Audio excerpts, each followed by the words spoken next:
Welcome everyone. I am Mr. Goldenbaum, and this is Supremacy 1914. And I am very excited to bring to you all round 2 of the 5v5 year-end tournament. And there's something special about this round of the tournament that makes it that much more exciting. Not only will we be going up against a very talented and experienced team, the opponent's team will be led by Pipduel right here. Pipduel is one of the top German content creators on YouTube for Supremacy 1914. And I assume he's good friends with the organizer of the event, Eric. They usually have a great team together for those World Conquest team types of games in just your regular standard Supremacy 1914. And now we'll have the opportunity to test our might against them. My hope is that we'll put together a good showing, win or lose. And a small little shakeup for round 2 here. Although we won't have Maniac this time around, Simo will be joining the team for the rest of the tournament here. We appreciate Maniac's efforts in round 1, but with that, let's get right into the action. So we're playing on the exciting Tournament Islands map, which I've never really played before, and honestly, I have never seen this map. I've never seen this map before as is. It's not part of your standard playlist, and we don't really do a lot of these team games. You can just tell by the layout it is designed specifically for these 5v5 types of maps. And hey, look, it's called Tournament Island. Tournament Island or Tournament Islands, but nonetheless, we'll do our best here. So let's pull up the relations map mode so we can take a better look at the 5v5 format. So you have the Central Powers going up against the Entente. That's the 5 of us. Each one of these nations here is an AI minor in the middle. We have a few AI nations to the north and south in these additional islands, just on the outskirts of the primary island. So let's talk about our strategy for this map, as this is entirely different than the previous round, where it was based off of a somewhat historical European map. Everything here is fairly even. If we just minimize this, if we just flip over here to the mouse, we can actually zoom in and out. And you can see a lot of these nations, and you know what? I'm going to flip back over to nation colors. I think this is just easier to look at. You have the nations that are in the rear that have a steel, an oil, and a gas. So these rear nations are able to provide a surplus to a lot of the frontline players. And if you can take a look at our side, you'll see that it's the exact same situation, except it's mirrored, but it's also kind of flipped horizontally across the map. And I'm actually going to look over here on the left, because we've got all of our orders on the right. But you can take a look at the frontline nations. You have 2 double foods. You have a double wood, so certainly a surplus of food with a little bit of materials. Again, same thing over here in the north with, looks like Hungary in this situation. 2 double foods, the exact same provinces with a double wood. Honestly, I think the only thing that changes is the orientation. Double wood is here, and I assume if you flip to our ally here in Affluent, he's got the double wood in the center. But if you look on the northern enemy front, they've got the double grain. And if you take a look at our front here, you have the double grain as well. And then you have the central player, which will have the 2 double food provinces along with a double coal. So as you can see, the front here is certainly stacked on food, but relatively, I would say, balanced when it comes to some of the materials as well as the energy, whereas the back is heavy on energy, low on food. You take a look at everything together, you have a pretty good supply of food, a pretty good supply of energy. Materials are what we're going to be lacking on this map. But let's take a look at the front lines. We can talk a little bit more about the resource distribution and the islands and all that, but we have 2 AI nations in between each one of these frontline players. Should the central area here have been occupied by a single AI minor country, I don't believe it would have been worth going in for the attack. You have a lot of provinces here that will dip your morale. It'll be hard to build fortifications as part of your new defensive line, and your opponent would be able to go for a counterattack. But with there being two AI nations kind of splitting up these areas, it creates a pretty interesting dynamic where there is an incentive to try to rush in for the center. And it's a little bit of like Matrix. If I do this, I want my opponent to do this, or if he doesn't do that, maybe I want to do this. But overall, our strategy is for the frontline nation. Let's bust out the tools that we have here. I believe this is the marker that we were using. No, this is the other one. All right, I think I have it now. So the initial strategy on our end is for the frontline players, and this is true for the south and to the center to some extent, is to hit these choke points along the map where you will be able to hold two single provinces, here, here, here, here, and then the same thing going on here in the south for the mirror, that you will be able to fortify, you will be able to build trenches, you'll be able to bring in a lot of your reinforcements from a lot of your territories, as well as your reinforcing players. So in this situation, we have Simo playing as the reinforcement for Affluent. But the goal here is to hold these choke points, because by holding the choke points, and let's erase this, you have this 2-point hold, which means your opponent in this situation has to hold 3 provinces, which means it will be that much more expensive for them to build fortifications here, here, and here, along with the trenches, whereas on your side, you're able to just build the 2. And when it comes down to the offensive plays, you have the option of hitting 3 different provinces. So let's say you've got a level 3 fortification here in a large stack, and maybe you have a level 2 fortification here in a trench. But you don't have much here in the north. You can easily shift your forces and proceed to go north and cut off your opponents and hit them. By doing so, you would be able to bypass a lot of the primary enemy fortifications, hit them to the rear, and then start hitting the core territory. That is the initial plan, the goal, but with a lot of strategies, they don't always hold up at the point of contact. So the issue here is if we proceed to secure our territories and we actually go for the invasion and hit maybe this capital, hit this other choke point without our opponents reacting, well, they have an opportunity here to fortify these 3 provinces. And sure, it's 3. It's not the 2-point choke, but their morale is going to be higher. They're going to be able to build forts faster. They're going to be able to raise the morale faster. And it's not going to be an ideal situation for us, because which at that point, we're at war with 2 AI nations. So we're taking more casualties. We're taking more of a morale hit. Our resource production is taking a hit, since a lot of these new provinces have a lot of resource demands and consumption. But at that low of morale, they're really not providing much for our economy. So if we had proceeded to take over these provinces and declare war on the second AI while our opponent does nothing, in that situation, our opponents have the other hand. They can wait for reinforcements to come in.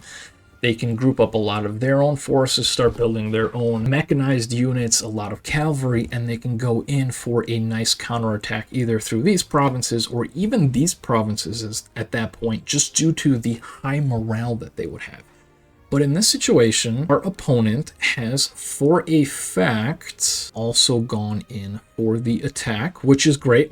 In a scenario where our opponent does not go in for the attack, I believe the best play would be to secure our regions, to secure primarily this double iron, which is great. Get that little bit of a morale boost, increase the production of resources in your core territory, as well as construction of new buildings and production of additional infantry and units in that situation. And so sure, maybe some of these provinces would have a bit of a lower morale. We can start fortifying this choke point of these 2 provinces, and then what we would be able to do is just hold this for the time being, as in this situation, our player has more provinces, more resources, better resources, since they have the double steel. Ideally, they're not going to lose a lot of troops for their AI offensive. And our opponent, if they ever do go in for the attack, our forces, and actually let's try out a different color, would be able to potentially snipe a capital in this situation, or just go straight for the choke point, and then we have at that point reestablished our 2-point choke point hold. And at that point, the front probably looks something like this. If I just use the two different colors, I believe we're blue. Hopefully we're blue, which already is an advantageous situation. And we have the 3 provinces to occupy, or to potentially launch our attack from. Meanwhile, ours are already starting in terms of the fortifications. We would start additional fortifications here, and it gives us an opportunity to attack some of these other provinces. If we just flip over slightly to the south in the middle here, you can see a similar dynamic where you're going for your AI's capital, taking the resources that are closer to your front. But in this situation, the capital is actually right on the border, so it's different than the north, where you have the capital tucked away a little bit from the front line. Here it is the front line. So if our player manages to, and let's keep using blue for us. Let's flip over to the pencil. So our ally will be able to hit this territory, and then eventually hit Belgrade and secure a 1-province choke point here while taking the capital and the double oil, which I have covered up with a crayon. But if he's fast enough, and our opponent has declared war on, looks like Finland in this situation, having a second force that would be able to take this province here would also give us this nice choke point, and it would secure 2 double oil provinces for us, 2 capital sacks, and our opponent is also stuck with these 2 low morale provinces, and he doesn't even have that capital boost to raise morale in the situation that'll allow him to construct forts just a little bit faster, maybe recruit a few more infantries. This is a win situation for us. Now, similar to the north, should our opponent, and let's flip over to the red, have secured their spot here first, that's fine. We have a new front here and a front there. It's a pretty stalemate situation. If our opponent decided not to attack at all and just build up this area here, we can apply a similar tactic, which means we take this point, and as soon as our opponents start moving out to secure some of these provinces on their border and potentially moving up here as well, we have an opportunity to sneak our forces in here and reestablish this 2-point choke and have all the benefits of the capital. So I believe there's a matrix when it comes down to a lot of these fights on the front line, with the back players serving as your rear guard, being able to reinforce the frontline players, provide some good scouting intel on the coastline here, of the coastlines of both fronts, and go after some of these islands. So in our situation, we are taking all of our forces that spawn here in this little fish island, I'll call it. It's just 5 provinces of a fish. What I believe they're trying to do in this situation is just give a player an opportunity if, let's say, the front breaks and they're the first player to fall. So Archer's in this situation, let's say he falls entirely. He has 1 other province here, just in the north, or I should say the east, where he can stay in the game. If he has troops out, maybe, you know, in neighboring province here, he can still continue to play without his army despawning. He can still employ a few more heroes. I think it just adds that much more complexity into the game that allows players to fight all the way until the end. But in our situation, and let's use black for us, we are pulling a lot of our forces over to the front line to be able to support Archer's in his initial endeavors over here in the front. So we are grouping just right here on the border, not too far away from the center player in case we do have to support for any reason, but close enough that we would be able to provide support directly to his front line here, invasion force, along with all these engagements that'll be taking place. We are bringing a few scouts just over here into the center to provide some additional vision, and we do have a 2-stack unit here that is going to be doing the same thing. I'm just not going to throw the map over there because then that messes with the drawings. But we'll also have a nice force here of around 40,000 troops along with our deployed Hank, which will proceed to start invading some of these islands to the south. I hope that the game is not decided by the first couple of days over here on the front. As securing some of these islands in our situation, we'll be able to secure some additional energy, some materials, some food. Though I say food, I think there's only one province. But the goal of this invasion is to secure this double wood province here. As we just saw, materials are just very, very scarce on this map. That's my play on this side. If I just flip over to Samo, and I apologize if I'm saying your name wrong, but he would also be able to acquire this double wood province here. The other island is a double food, and it's the same for me here, which means it's just a little bit less valuable. And a double resource is good, don't get me wrong, but we will have plenty of food. And we, meanwhile, with all of the fortifications that we'll be building on the front line, materials will be that much more important. That's how I'm thinking a lot of these engagements will go. Worst case scenario, it's going to be a front straight down the middle. Now, that's what I thought originally. Now, this being round 2 of the tournament, there are a few things that are a little bit different, mainly being the use of bonus points in spawned units. For those of you that recall the first game that we played, depending on how many provinces we captured, buildings we constructed, units we took out, we were allotted some points. And there were some point opportunities available for, I believe, two provinces on the map. If you held them, you got the bonus points, but realistically, we conquered everything except for Iceland. So we were pretty high on the points, but our opponents in this situation, I believe, received more points. I think they did that much better on their round 1 map.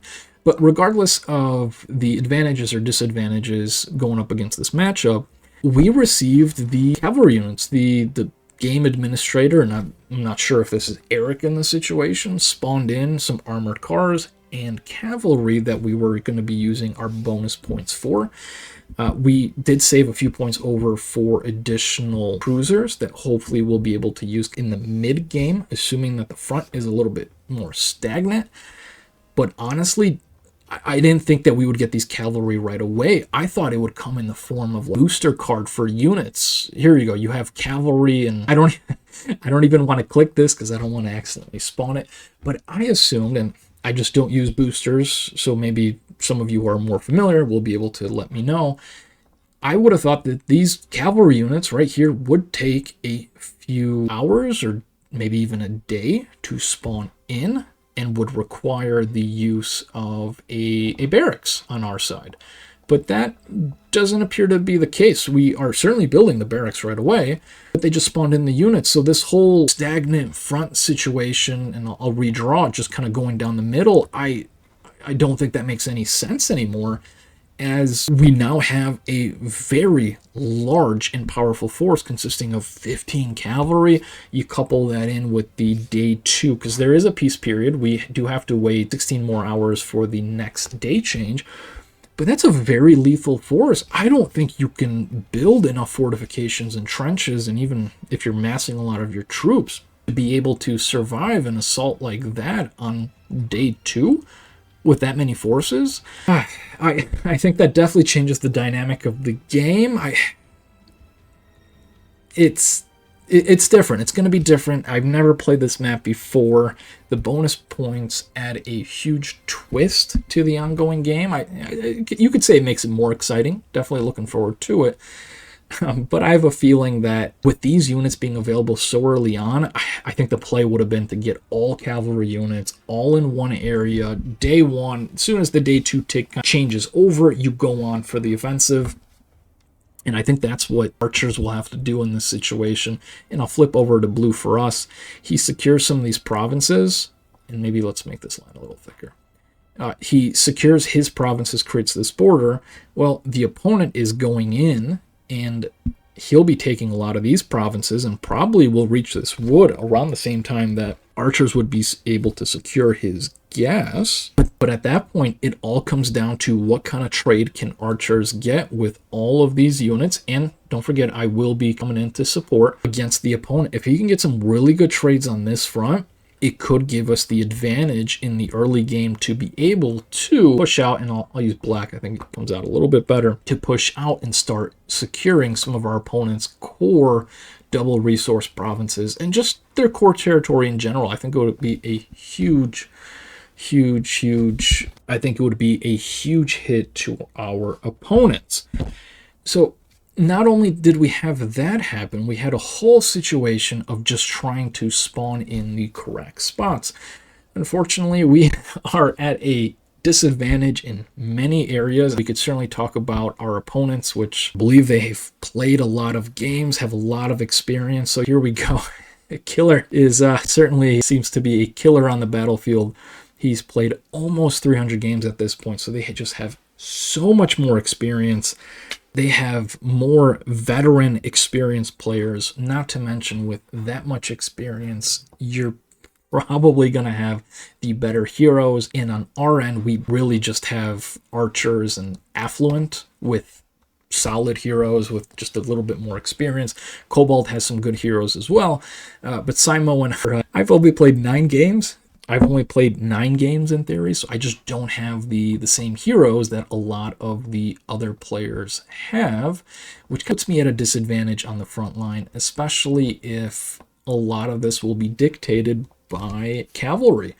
And if you look at our Allenby here, we've got a level 1, so we'll get a slight attack boost, but I reckon a lot of our opponents will be looking at somewhere in this 10 to 15 range, getting 20 to 30% attack boost, an additional 2 to 3 cavalry, and then they'll have this amazing movement speed bonus, which, I hate to say it, heroes do play a huge impact, do have a huge impact on a lot of the outcomes in this game. And you couple that with the fact that I believe they all have premium. So Russia is, I think, the center. I think Russia's us, so they would have the Central Powers. So they have the Ottoman Empire, Germany, Bulgaria, Austria, and Hungary. So all of their players, you have on our side France, and this keeps resetting on me, which is kind of annoying. But we have France and we have Italy. So we have 2 premium players going up against the 5. And what made this more difficult is that we had, because we don't have the premium and we can't select our own nations, we had to inform them of, hey, we're placing this player here, this player there, and just give them the list and who does and doesn't have premium, because we'll need assistance in joining the game, because I believe otherwise you have to pay 5,000 gold marks, or regardless, it should be part of the tournament. It should be a pretty quick and easy process, but what ended up happening is that they placed Simo over here on the front. I believe they put Cobalt over here in the back, and then the moderator force-spawned Affluent over here in the center, completely throwing off the little bit of planning we were able to do, just looking at this map, figure out who had the best heroes and all that. And so the game started with this weird situation. We thought the game was going to rehost just so we could have a fair and even start, because our opponents, I believe, started at least half an hour earlier, if not more. And I'm sure with premium, they're already recruiting all these infantry units across all of their territories. They're building all their workshops and their barracks and all of this good early game, which gave them that bit of an early game boost, not to mention going in to some of these offensives and potentially hitting these choke points earlier than us. Well, it turns out that they were able to do a rotation late after the game started, so at that point we just decided to play with the game. It just wasn't worth the hassle of trying to rehost. But regardless of these administrative issues, the premium disadvantage, the hero disadvantage, we're still looking for a good game. We've got some good quality opponents, which I'm sure will come up with a unique strategy using their bonus points, and honestly, they're probably going to use the cavalry, which is what I'm afraid of. We're not really going to have this stagnant front. Someone's going to fall, and I hope it's not us. I really do hope it's not us. But that, I would say, covers our day 1 plans in terms of the goals and objectives. But once we actually make contact with the enemy, we'll see how everything changes. And not to make the video too much longer, but I did want to quickly go through the market as well. Now, I could have gotten the resource priorities wrong for this map, but energy and food are certainly plentiful, and materials to me seem scarce. That being said, I think you can still make a few bucks off of the market. So right there, as the AIs will be offering trades, and they will be buying resources, they will be selling resources, they'll be making their own trades, they'll be potentially going after your trades, but I think it's still important to be able to use the market to your advantage. So if we look at food and fish in this situation, you can see that the prices are relatively expensive. And on our end here, we're trying to maybe sell some of our resources for a higher price and potentially buy them back again at a lower price, knowing that kind of fish and grain will be in an abundance, and so we will be sending our grain and fish over to our frontline players to be able to continue cavalry production. But the materials that we'll need for the front line are also expensive, but what we've been able to do is purchase a few of these resources relatively effortlessly, just keeping an eye out and getting a few good trades we were able to get for the wood. I will certainly buy I am open to buying a lot of additional iron ore materials if the price is right. I did cut 5 over there for lumber, and I believe I did 5 for iron as well. I think it's a fair price. I don't want to hit that 1.1, 1.2, as I don't think the AI is usually as likely to actually accept those offers, but we'll see. We'll see if we can get some good deals here. And then the same thing with energy. I don't believe we really have to purchase any energy, though I'll throw in a 1.2 if one of the AIs does happen to sell us some of these energy. Maybe oil is a little bit more valuable than the other two, but I am looking to also sell off some of my resources as well. I will sell some oil for, let's say, 18, sell some gas for 6.1. I think that's still a decent price. Maybe we'll sell some coal here as well. If I look at my trades, it looks like we were actually able to sell off all of our coal to one of the AIs. I hope it wasn't one of our allies. We'll have to do a little bit of a regroup, but I hope this was maybe one of the opponents that was buying this energy, as I know some of the frontline players do not have a lot of energy. What we've been able to do is secure some really nice cheap resources. We were at that 10, around that 10 mark earlier on, but we saw a few deals show up at 7, 5, 8, 6, 8. That's pretty good. So always important to keep an eye out, and we will see if we can play the market a little bit more to get these arbitrage situations of buying low and selling high. Meanwhile, at the same time, just raising our cash surplus funds, potentially for spies here, and stocking up on some good materials. What we can also do on the market is by hitting all offers, and I can go through and select these. You should be able to see all of your opponent's trades if they have any on the market, or I should say outstanding positions to buy or sell on the market, but it would just be crossed out. It's a key little tidbit to know if you ever are at war with someone and you aren't able to invest that much in spies to get a good overview of their buy and sell positions. You can do this to view if they are selling any grain, buying fish, maybe buying a lot of materials. Maybe they have a shortage of materials. You can use that to your advantage, though I don't think our opponents really have been doing anything to the market, which is fine. I'm totally fine with, which is fine. I'll take the trade opportunities when I can get them. That really doesn't bother me at all. So let's zoom out here one last time. We've talked about our strategy. We've talked about some of our units that we've been able to spawn in, our primary flank kind of going through the south, this potential stalemate situation that'll happen down the center. But we've got to do a little bit of digging in terms of predicting where our opponent's push will come from, be it from the north, the center, or the south. I think it's fair to say that you can eliminate the rear players as the players that are going to be spawning the additional units and creating additional cavalry, as it's going to take them a little bit longer to reach the front. So I'm actually going to erase these two lines, and let's say we focus in on these two.